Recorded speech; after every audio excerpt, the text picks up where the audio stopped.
2019 বা 20-এর দিকে আমি আপওয়ার্কে বড় একটা প্রজেক্ট পেলাম এবং সেখান থেকে অলমোস্ট 1 থেকে 2 মাসের ভিতরে আমি প্রায় $10,000 ইনকাম করলাম একটা প্রজেক্ট থেকে। আমার লাইফে যেহেতু এটা প্রথমবার এমন হয়েছে যে আমি একটা বিগ বাজেটের প্রজেক্ট পাইছি, সেটা আসার পরে আমি আমার যে এক্সপেন্সেস আছে, খরচ আছে, সেটা বাড়ায় দিলাম কাইন্ড অফ। ওই মাসেই আমি কাইন্ড অফ একটা মোবাইল কিনলাম, দেন একটা ক্যামেরা কিনলাম, দেন একটা গিম্বল কিনলাম এবং আরও অনেক আনুষ্ঠানিক জিনিস কিনলাম। ইভেন আমি সামনে প্ল্যানও করলাম যে আমি সামনে একটা ল্যাপটপ কিনবো। এবং দেন আমি যখন মোবাইলটা কিনলাম, ক্যামেরা কিনলাম, তারপরে আমি ফিল করলাম যে আমার মেবি খরচটা একটু লিমিটেশন আনা উচিত। এই জিনিসটা আমি ফিল করলাম 2 মাস পরে, যখন আমার এই প্রজেক্টটা শেষ হয়ে গেল। সো দেন আমি এই 2 মাসের ভিতর আর নতুন প্রজেক্টও নামাই নাই আপওয়ার্ক থেকে। এখন সমস্যা যেটা হয়েছে, আমার নতুন প্রজেক্ট নামায় নাই, আমার 2 মাসের ভিতরে ভালোই ইনকাম হয়ে গেছে, আমি খরচও করে ফেলছি অনেক। দেন আমি ভাবতেছি যে এখন আমার নেক্সট প্রজেক্ট নামাইতে হবে বিগ বাজেটের। আদারওয়াইজ কিন্তু আমার যে এক্সপেন্সটা আমি বাড়াইছি, এটা আমি ফিউচারে চলার জন্য কিন্তু আমি তেমন একটা রাখি নাই। এবং দেন আমি রিয়েলাইজ করলাম যে আমার মানি ম্যানেজমেন্ট এই জিনিসটা ভালো করে শিখতে হবে। এবং এই যে ফেজটা আছে, এই ফেজে অনেক মানুষ আছে যারা এই সেম সিমিলার সিচুয়েশনে পড়ছে, যারা মেনলি ফ্রিল্যান্সার তারা পড়ে। কারণ আপনি দেখা গেল যে কোনো এক সময় আপনি ভালো লেভেলের ক্লায়েন্ট পাচ্ছেন এবং তখন প্রচুর পরিমাণে আপনি ইনকাম করতেছেন। দেন আপনি মানি ম্যানেজমেন্ট যদি ঠিক মতো না করতে পারেন, তাহলে দেখবেন টাকা ঠিকই আসতেছে আপনার, বা টাকা থাকতেছে না।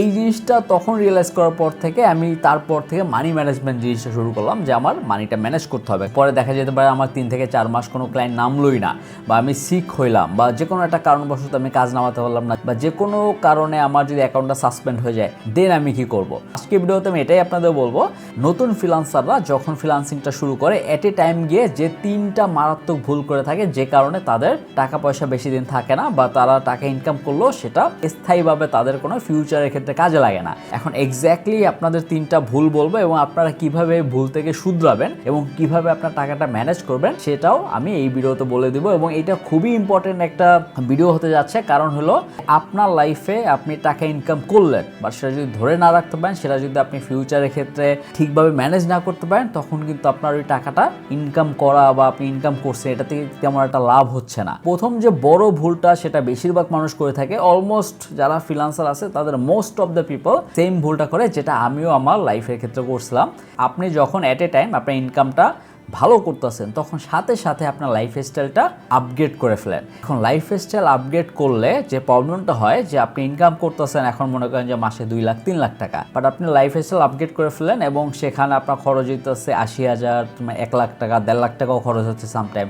আপনার তো সমস্যা নাই, কারণ আপনি 2 লাখ ইনকাম করতেছেন বা 3 লাখ ইনকাম করতেছেন। বাট এই সমস্যাটা তখন হবে যখন কোনো একটা মাস থেকে দেখা গেল 1 মাস 2 মাস আপনার সেই লেভেলে ইনকাম হইল না, তখন আপনার খরচ কিন্তু আপনি তেমন একটা কমাইতে পারবেন না। আপনি যদি ভালো একটা বাসা নেন, বা আপনি যদি দেখা গেল আরও অনেক কিছু কিনে ফেললেন, বা আপনি কন্টিনিউসলি বাজার করতেছেন, বা আপনি ঘুরতেছেন ফিরতেছেন, তখন ওই এক্সপেন্সটা কিন্তু আপনার প্রতি মাসেই যাচ্ছে, রুটিন ওয়াইজ যাচ্ছে। তখন আপনি ওইটা আপনার ডাউনগ্রেড করতে গেলে অনেক প্রবলেম হয়, এবং মোস্ট অফ দ্য পিপল সেটা পারে না। তো শুরুতে আপনার যেটা করতে হবে, আপনার যখন একটা ভালো ইনকাম আসা শুরু করবে, সাথে সাথে আপনি লাইফস্টাইল আপগ্রেড করবেন না। আপনি মিনিমাম 1 থেকে 2 বছর মতো আপনি দেখবেন যে সেটা স্টেবল হচ্ছে কিনা এবং এটা বাড়তেছে কিনা। যদি এটা বাড়ে, দেন আপনার যখন একটা সেভিংস থাকবে, এনাফ সেভিংস, যেটা দিয়ে আপনি নেক্সট 6 মাস বা 1 বছর আপনি যে লাইফস্টাইলটা এখন লিড করতেছেন সেটা চালাতে পারবেন। তারপরে সেটা আপনি 20% হাইয়েস্ট গেলে আপগ্রেড করতে পারেন, এবং 20% আপগ্রেড করবেন, এর থেকে বেশি আপগ্রেড করেন না। আপনি যখন কম ইনকাম করতেন, তখন আপনি খরচ একটু বুঝে শুনে করতেন, বা তখন কিন্তু আপনি আননেসেসারি খরচ অনেক করতেছেন। তো এই জন্য আপনার লাইফস্টাইল আপগ্রেড করার আগে অনেকবার চিন্তা করা উচিত, এবং দেন আপনার মিনিমাম 15 থেকে 20% আপগ্রেড করা উচিত, যদি আপনার সেই সেভিংস থাকে। অনেক ফ্রিল্যান্সার আছে যারা লং টার্ম ধরে কাজ করতেছে, বাট তাদের তেমন একটা অগ্রগতি হচ্ছে না, এবং তাদের বেশিরভাগ সময় এমন হয় যে কোনো একটা ক্লায়েন্টের কাজ করার জন্য গেছে, তো সেই ক্ষেত্রে তাদের সাইট ওপেন হচ্ছে না, বা তাদের বিভিন্ন ধরনের একটা ক্যাপচা ইস্যু হচ্ছে, বা বিভিন্ন ধরনের ইন্টারনেট ইস্যু হচ্ছে, বা কোনো একটা বড় ফাইল ডাউনলোড করবে সেক্ষেত্রে প্রবলেম হচ্ছে। তো এই টাইপের যাদের প্রবলেম ফেস করতে হয়, তারা কিন্তু চাইলে ফ্লপি ডাটা ইউজ করতে পারে, এবং আমি মোস্টলি ফ্লপি ডাটা ইউজ করছি। এবং এই ফ্লপি ডাটাটা কি, এটা একটু বোঝাই, যে এটা একটা প্রক্সি সার্ভার, আর এইটা দিয়ে আপনি প্রায় 195+ কান্ট্রি অ্যাক্সেস পেয়ে যাবেন, যাদের প্রক্সি আপনি ব্যবহার করতে পারবেন। আর যারা গো লগিং ইউজ করে বা যারা গোলগিং ইউজ করতে চায় তাদের সাথে এটা খুবই কম্পেটেবল।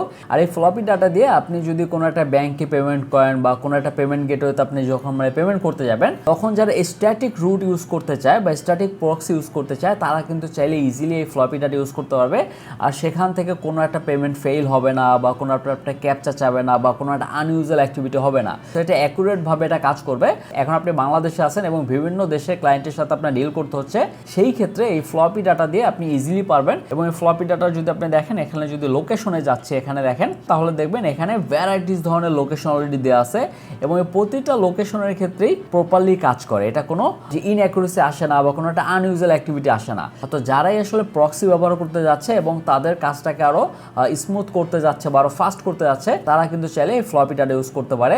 এই ফ্লপি ডাটা ড্যাশবোর্ড থেকে আপনি আপনার যে টিম মেম্বারগুলো আছে তাদেরকেও অ্যাক্সেস দিতে পারবেন এবং তারাও রিয়েল টাইমে কাজ করতে পারবে ভেরিয়াস ক্লায়েন্টের। আর যারা ফ্লপি ডাটা নিতে চায় তারা কিন্তু ইজিলি চাইলে নিতে পারবে, কারণ এটা প্রাইসও অনেক কম। যারা ডাটা সেন্টার প্রক্সি যাচ্ছে তাদের অনলি $0.6 থেকে পার জিবি আপনি বাই করতে পারবেন। আর যারা রেসিডেন্সিয়াল অ্যান্ড মোবাইল প্রক্সি যাচ্ছে তাদের কিন্তু $1 দিয়ে আপনি প্রতি জিবি বাই করতে পারবেন। এটা কিন্তু আপনি খুবই কম দামে পাচ্ছেন, যেটা অন্যান্য যদি আপনি প্রক্সির সাথে কম্পেয়ার করেন তাহলে তাদের থেকে অনেক কম। তো যদি আপনি কিনতে চান তাহলে আমার দেওয়া লিঙ্ক এবং আমার দেওয়া কুপন কোড ইউজ করতে পারেন, তাহলে আপনি এক্সট্রা 20% ডিসকাউন্ট পাবেন। তো যদি কেউ ইন্টারেস্টেড থাকে তাহলে আমার কমেন্ট বক্সে এবং আমার ডিসক্রিপশন বক্সে লিঙ্ক দেওয়া থাকবে এবং কুপন কোড দেওয়া থাকবে। তো যাদেরই প্রয়োজন হবে ইজিলি সেখান থেকে বাই করতে পারবেন এবং সেখান থেকে এক্সট্রা আপনি 20% ডিসকাউন্ট পেয়ে যাবেন। আর সেকেন্ড যে ভুলটা আমরা করে থাকি সেটা হলো আমরা প্রতিনিয়ত কত খরচ করতেছি সেটা আমাদের হিসাব থাকে না, এবং এইটা one of the biggest mistake যারা এখন করতেছে। এবং শুধুমাত্র ফ্রিল্যান্সার না, যে কোনো পেশার মানুষ এই ভুলটা করে থাকে। আমি আমার প্রতিদিনের এক্সপেন্স লাস্ট 3 থেকে 4 বছর ধরে ট্র্যাক করতেছি। আমার সেই 2021 সাল থেকে মেবি তার চেয়ে আগে থেকেও আমার আছে যে আমি প্রতি মাসে প্রতিদিন কত টাকা খরচ করতেছি। যদি এই মাসে আমার দেখা গেল যে আমার 70,000 টাকা 80,000 টাকা খরচ হয়েছে, দেন আমার ইনকাম কত হয়েছে সেটাও আমি লিখে রাখি। এখন সামটাইম কম হয় সামটাইম বেশি হয়, সেটাও আমি লিখে রাখি। এবং কত টাকা আমার বেশি হয়েছে কত টাকা কম হয়েছে সেটা সব হিসাব আমার আছে। এবং এটা আমি লাস্ট 3 থেকে 4 বছর ধরে এটা আমি ট্রাই করতেছি। এবং আমি যদি এটা আগে জানতাম তাহলে শুরু থেকে ট্রাই করতাম এটা মেনটেন করার। আপনাদের উচিত, প্রতিটা পার্সনের উচিত যে আপনি যতটা ইনকাম করতেছেন সেটার অ্যাকচুয়াল হিসাবটা রাখতে হবে এবং কত টাকা আপনি খরচ করতেছেন সেটাও রাখতে হবে। ওই হিসাবটা যদি আপনার থাকে তাহলে আপনি বুঝতে পারবেন যে আপনার খরচটা কত হচ্ছে, কত আননেসেসারি খরচ হচ্ছে বা আপনার ডেইলি নেসেসারিতে কত যাচ্ছে। এবং এই জিনিসটা যখন আপনি ট্র্যাক করে ফেলবেন তখন আপনার হিসাব করতে বা আপনি যখন একটা খরচ করবেন তখন ওইটা করতে আপনার সুবিধা হবে। দেন আপনি এক্স্যাক্টলি মিলাতে পারবেন যে আমার ইনকাম হয়েছে এত টাকা, আমি তো বেশি খরচ করে ফেলছি, আর খরচ করা যাবে না। এখন এই হিসাবটা যদি না থাকে, আপনি র্যান্ডমলি আপনার কিছু করার নাই, আপনি বিভিন্ন জায়গায় গেলেন, বিভিন্ন খরচ করলেন, কোনো হিসাব নাই আপনার, এই হিসাবটা আপনার লিখে রাখতে হবে। সেটা হইতে পারে কম্পিউটারে, হইতে পারে মোবাইলে, বা হইতে পারে আপনি নিজে লিখেও রাখতে পারেন কোনো একটা নোটে। So it's up to you, but আপনার প্রতিদিনের হিসাব আজকে থেকে রাখা লাগবে। যদি আপনি একজন ফ্রিল্যান্সার হন বা যে কোনো সেক্টরে কাজ করেন না কেন, আপনি প্রতিদিন কত টাকা খরচ করতেছেন, কত টাকা ইনকাম করতেছেন, everything should be written. So এটা আপনার মাথায় রাখতে হবে এবং এই জিনিসটা যদি আপনি করেন তাহলে দেখবেন আপনার মানি ম্যানেজ হয়ে যাবে। আর তৃতীয় যে মারাত্মক ভুলটা আমরা করে থাকি সেটা হলো আমাদের কোনো ইনভেস্টমেন্ট প্ল্যান নাই, প্লাস হলো আমাদের কোনো এমার্জেন্সি ফান্ড নাই। এবং এই দুইটাই খুবই ইম্পর্টেন্ট একটা জিনিস। তো আপনার এমার্জেন্সি ফান্ডও থাকতে হবে এবং আপনার ইনভেস্টমেন্টের যে টাকাটা বা যেটা আপনি ইনভেস্ট করতে চাবেন ফিউচারে সেটাও আপনার থাকতে হবে। এখন এইটা কিভাবে ম্যানেজ করবেন, যখন আপনি ইনকাম করতেছেন, বেশি বেশি ইনকাম করতেছেন, তখন অ্যাট এ সার্টেন অ্যামাউন্ট মানি, যেটা হইতে পারে যে 30% বা 20% যাই ধরে না কেন, সেইটা আপনি এমার্জেন্সি ফান্ড হিসাবে রাখবেন যে এই মানিটা আমি রাখতেছি, যদি কোনো এমার্জেন্সি কোনো একটা মেডিকেল হইতে পারে বা কোনো একটা ঝামেলা হইতে পারে, যাই হোক না কেন সেটা আপনি সেভ রাখবেন। এবং আপনার সেভিংসেও আপনার কিছু টাকা রাখতে হবে, যেটা আমি সেভিংস হিসাবে রাখলাম। এবং ইনভেস্টমেন্ট কোনটা আপনি ইউজ করবেন, ইনভেস্টমেন্টের মানি আপনি চিন্তা করবেন মিনিমাম প্রতি মাসে যে ইনকাম করতেছেন তার 10% আপনার ইনভেস্টমেন্টের জন্য আপনি যেন খরচ করতে পারেন ইন দ্য ফিউচার। প্রতি মাসে তো আপনি খরচ নাও করতে পারেন, বাট এট এ টাইম গিয়ে যেন খরচ করতে পারেন সেটাও আপনার রাখতে হবে। এবং এইটা খুবই ইম্পর্টেন্ট যারা ফ্রিল্যান্সিং করতেছে, কারণ আপনার নিজের ক্ষেত্রে ইনভেস্ট করতে হইলে আপনার নিজের টাকা থেকেই করতে হবে। সো সেটার জন্য একটা অ্যামাউন্টের মানি লাগতে পারে, কারণ আমি প্রতিনিয়ত আমার নিজের ক্ষেত্রে অনেক ইনভেস্ট করি, সেটা হোক সেটা ট্রাভেলের ক্ষেত্রে হোক, আর সেটা হইতে পারে কোনো একটা স্কিল শেখার প্রতি, বা সেটা হইতে পারে কোনো একটা টুলস কেনার প্রতি, যে কোনো সেক্টর হইতে পারে। বাট আপনার সেই ইনভেস্টমেন্টের মানিটা আলাদা হিসাবে রাখবেন। তখন কোনো একটা ঝামেলা হলে বা কোনো একটা ক্রাইসিস হলে 3 থেকে 6 মাস যদি আপনার কোনো কাজ না থাকে বা অ্যাকাউন্ট সাসপেন্ড হয়ে যেতে পারে, একটা অ্যাকাউন্ট সাসপেন্ড হয়ে গেলে আপনার আবার শুরু থেকে শুরু করার জন্য আপনার তো একটা ব্যাকআপ লাগবে বা আপনার মানসিক একটা শান্তি লাগবে যেন আমি ক্লিয়ার মাইন্ডে চিন্তা করে কাজ করতে পারি। আর সেই জন্য অবশ্যই আপনার মেন্টাল স্টেবিলিটি লাগবে, এবং এই স্টেবিলিটির জন্য আপনার যেন 3 থেকে 6 মাস বা 1 বছর আপনি যে লাইফস্টাইল লিড করতেছেন সেটা যেন মেনটেন করতে পারেন, সেই টাকাটা লাগবে সেভিংস। প্লাস আপনি যদি কোনো কিছু ইনভেস্ট করতে যান সেই টাকাটা সেপারেট লাগবে, এবং এমার্জেন্সি ফান্ডটা যে কোনো মানুষের যে কোনো ওয়েতেই লাগতে পারে। সো এই ওয়েতে যদি আপনি আপনার মানিটা ভাগ করে রাখেন